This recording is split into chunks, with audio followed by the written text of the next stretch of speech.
Halo semuanya, di video ini kita akan ngobrolin sebuah hal yang sangat penting untuk dilakukan, tapi sayangnya sering banget dilupakan oleh kebanyakan trader atau investor pemula. So, pastinya topik ini akan bermanfaat banget, jadi pastikan teman-teman nonton sampai selesai.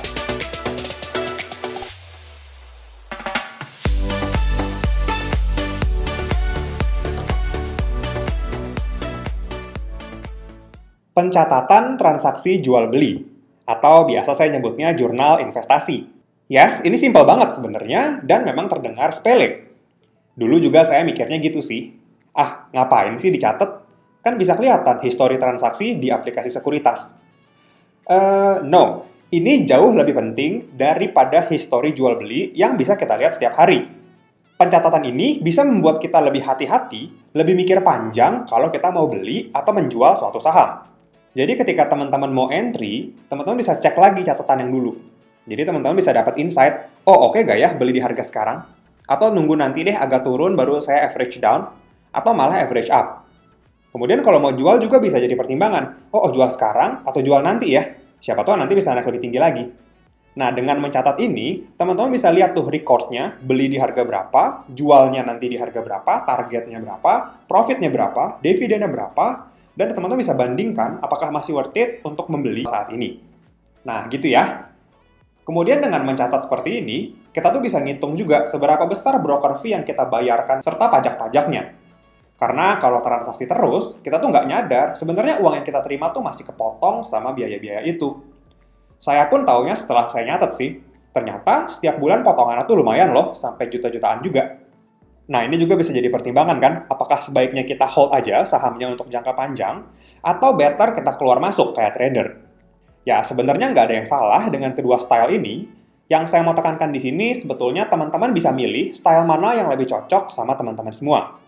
Mungkin ya, kalau ada yang entry, sekali entry mungkin miliaran atau ratusan juta, maka akan berasa banget broker fee dan pajaknya. Nah, barangkali teman-teman nggak cocok juga dengan metode ini. Ya, mungkin ada teman-teman yang, sayang mas bro, potongannya juta-jutaan. Mendingan saya invest, saya hold deh lama, baru nanti kalau keuntungan udah banyak, baru tuh saya jual. Daripada saya keluar masuk kan banyak potongannya.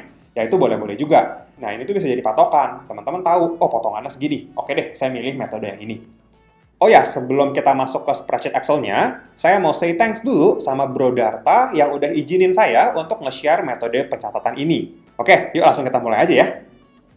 Nah, jadi tampilan tabelnya itu seperti ini. Linknya saya sudah taruh di kolom deskripsi, teman-teman bisa langsung aja download, nanti setelah download baru diedit. Ya, jadi teman-teman jangan request edit di Google Drive-nya, karena itu nggak bakalan bisa.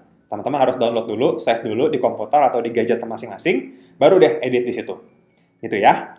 Oke, mungkin ini kelihatan agak ribet, tapi tenang aja, sebenarnya cara pakainya ini simpel banget, dan saya akan jelasin mana-mana aja yang harus diisi supaya pencatatannya lebih rapi.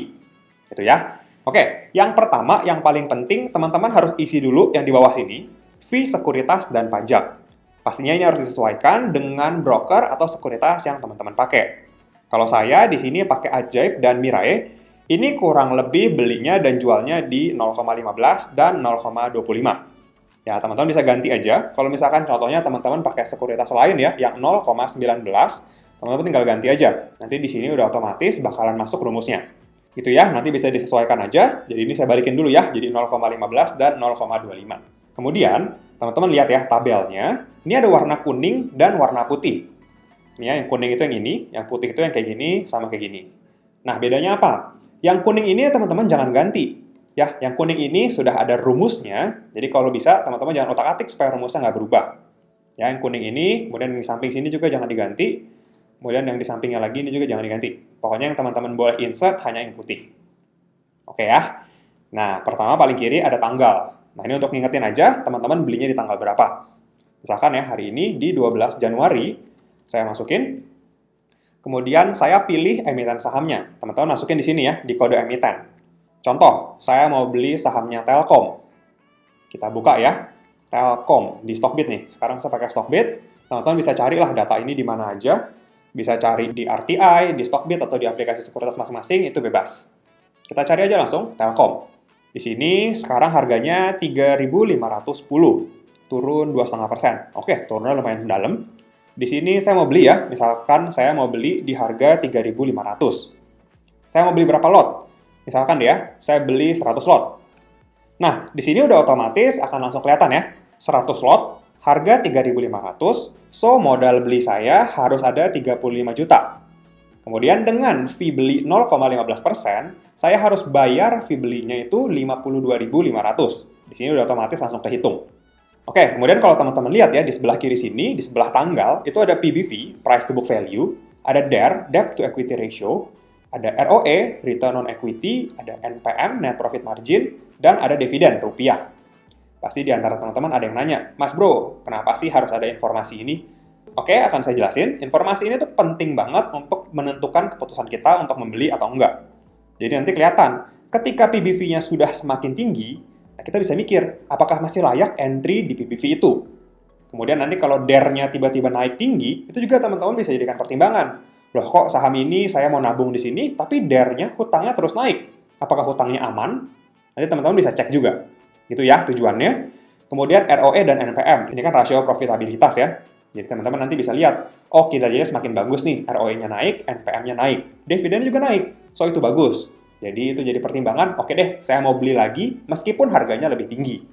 Oke, kita akan contohin dulu, saya akan masukin datanya ya.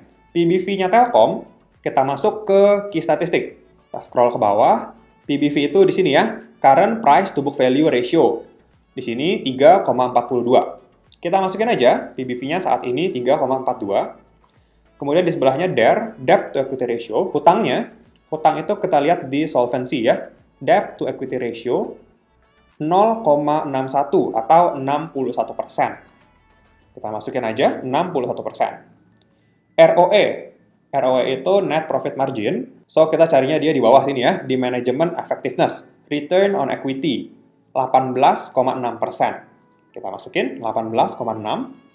Kemudian NPM, Net Profit Margin-nya, itu di 17,2. Teman-teman bisa lihat sini ya, 17,2%. Oke, kita masukin lagi aja, 17,2%. Kemudian dividennya, oke, dividennya kita bisa lihat di sini ya, 154. Nah, teman-teman masukin aja datanya 154. Nah, teman-teman bisa lihat, di sini sudah otomatis juga terhitung dividen yield-nya. Jadi ketika teman-teman beli di harga 3.500, teman-teman bisa mikir, oh saya dapat dividen Rp154, atau kalau dipersenkan, saya dapat 4,4%. Ya ini memang dividen tahun lalu, dividen tahun 2021 ini memang kita belum tahu ya, tapi kelihatannya EPS-nya nambah, dividennya pun akan nambah. So, teman-teman bisa putuskan, apakah layak membeli Telkom di harga saat ini dengan dividen 4,4%. Rasio ROE dan NPM-nya ini masih cukup bagus, 18,6 dan 17,2. Di atas 10% ya, standar minimum saya 10%. So, ini masih bagus, artinya ini layak entry. DER-nya juga masih di bawah 100%, di bawah 1, ini masih oke. PBV-nya 3,42, untuk rata-rata di Telkom, ini masih relatif lebih rendah. So, saya putuskan, berdasarkan 5 rasio ini, oke, bagus deh, saya masuk Telkom ya. Saya ngantri di harga 3.500. Itu ya, pertama ya. Kemudian, kita geser lagi ke sini. Harga saat ini. Nah, ini misalkan teman-teman mau evaluasi minggu depan atau bulan depan, atau ketika teman-teman mau jual, teman-teman masukin aja di sini. Misalkan ya, bulan depan harganya 3.750. Kita masukin aja di sini. Oke, dapat ya. 37.500. Dari yang tadi 35 juta, karena harganya naik, so ekuitas kita juga naik. Jadi 37.500. Ketika teman-teman jual, jangan lupa, ada fee jual senilai 93.750. Dapat dari mana? Dari rumus yang di bawah sini ya. Sini nih. Oke, setelah itu dapat deh untung ruginya ini sudah bersih ya, sudah dikurangi dengan fee jual dan fee beli, sehingga netnya dapatnya Rp2.353.750. Nah oke, clear ya, yang pertama datanya sudah selesai. Jadi nanti kalau misalkan 3 bulan lagi ya, contohnya di 12 April saya mau beli Telkom lagi, saya tuh bisa menentukan apakah saya masih oke untuk entry. Ketika nanti PBV-nya mungkin naik ya, saat harganya sudah naik lebih tinggi, PBV-nya naik jadi 4,2 contohnya. Kemudian DER-nya mungkin nanti jadi 80%. ROE-nya malah turun, misalkan jadi 9%. NPM-nya turun jadi 7%. Kemudian ternyata dividennya pun turun juga, jadi 100. Ini contoh aja ya, ini asal-asalan. Nah ini bisa teman-teman jadikan acuan untuk entry atau enggak. Ya teman-teman lihat aja. PBV-nya naik. Artinya kan ini udah lebih mahal ya dibandingkan dengan pembelian di Januari. Udah gitu hutangnya naik. Ya, hutangnya naik dari 61% jadi 80%. Kemudian ROE-nya turun, profitabilitasnya turun, dividennya juga turun.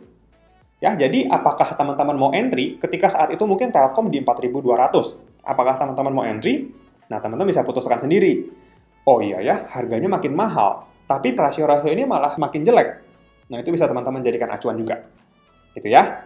Tapi sebaliknya, kalau misalkan nanti ternyata harganya jadi semakin murah, contoh, dia jadi 3.000. Terus PBV-nya ternyata ya turun kan, karena harganya turun, PBV-nya turun. So, mungkin dia jadi 2,9 deh, contohnya ya, ini angka asal-asalan aja. Kemudian DER-nya turun jadi 45%. ROE-nya malah naik nih, laporan keuangan kuartal 4-nya bagus, mungkin jadi 20%. NPM-nya juga bagus, mungkin di 20% juga. Dividennya naik, jadi 170. Artinya, kinerja Telkom ini semakin membaik dari waktu ke waktu. At least dari Januari sampai April ini mengalami peningkatan. DER-nya turun, price to book value turun, artinya makin murah, rasio profitabilitas dan dividennya semakin besar. So, teman-teman bisa mikir sendiri, ketika saya beli di harga 3.000, dividennya itu 5,67%. Artinya ini lebih bagus, lebih menggiurkan dibandingkan dengan dividen yield saat pembelian di Januari. So, teman-teman bisa mikir, oh ini kesempatan nih, saya bisa beli di harga yang lebih murah, tapi dengan rasio yang lebih bagus. Oke deh, saya kalau gitu entry, mungkin lebih banyak ya, awalnya 100 lot, saya entry 200 lot. Karena mumpung ya harganya turun, lagi dari 3.500 ke 3.000. Gitu ya.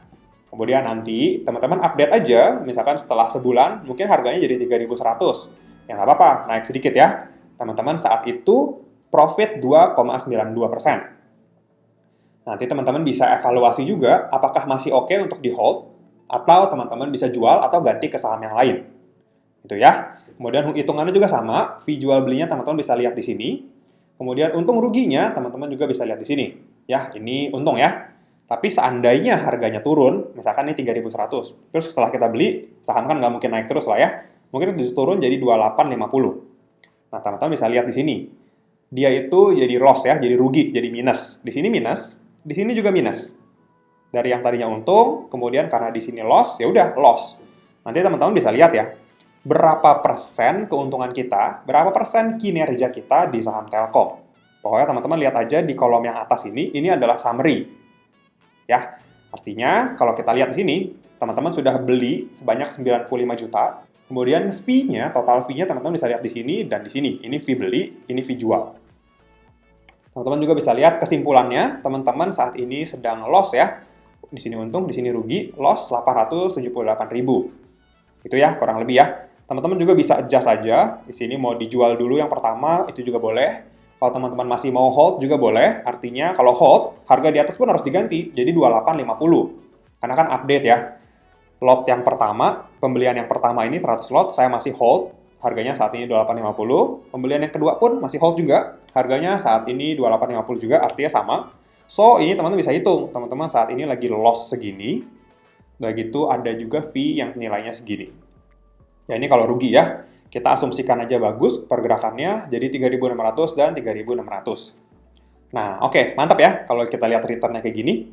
Ini adalah total return ya, 13,23%. Ini sudah dijumlahkan, jadi teman-teman bakal lebih enak menilai kinerja sebuah saham.